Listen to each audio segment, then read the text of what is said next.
As the sole judges of the facts, you must decide which of the witnesses you believe, what portion of their testimony you accept, and what weight you give to it.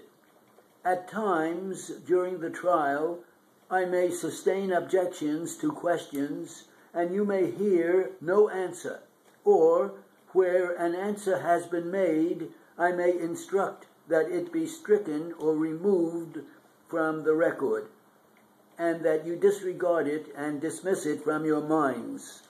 You may not draw any inference or conclusion from an unanswered question, nor may you consider testimony which has been stricken or removed from the record in reaching your decision.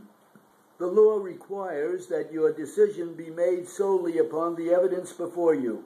Such items as I exclude from your consideration will be excluded because they are not legally admissible. The law does not, however, require you to accept all of the evidence I shall admit. In deciding what evidence you will accept, you must make your own evaluation of the testimony given by each of the witnesses and decide how much weight you choose to give to that testimony.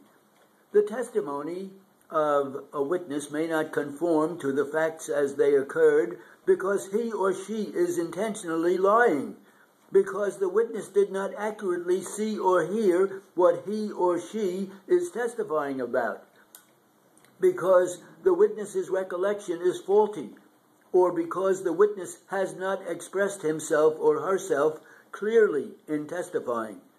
There is no magical formula by which you evaluate testimony. You bring with you to this courtroom all of the experience and background of your lives. In your everyday affairs, you decide for yourselves the reliability or unreliability of things people tell you. The same tests that you use in your everyday dealings are the tests which you apply in your deliberations.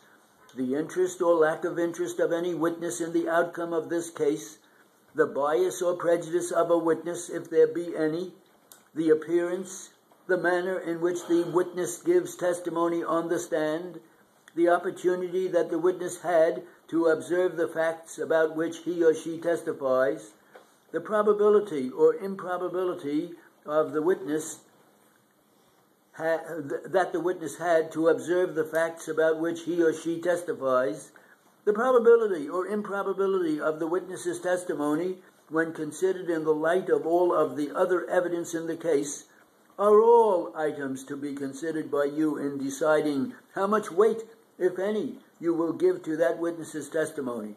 If it appears that there is a discrepancy in the evidence, you will have to consider whether the apparent discrepancy can be reconciled by fitting the two stories together. If, however, that is not possible, you will then have to decide which of the conflicting stories you will accept. The purpose of the rules I have outlined for you is to make sure that a just result is reached when you decide the case. For the same purpose, you should keep in mind several rules governing your own conduct during any recess. Since this case involves something that happened at a particular location, you may be tempted to visit the location yourself. Please do not do so. Because of the time that elapses before a case comes to trial, substantial changes may have occurred at the location in question since the event that resulted in this lawsuit. Also, in making a visit without the benefit of explanation, you might get mistaken impressions. Therefore, even if you happen to live near the location, please avoid going to it or past it until the case is over.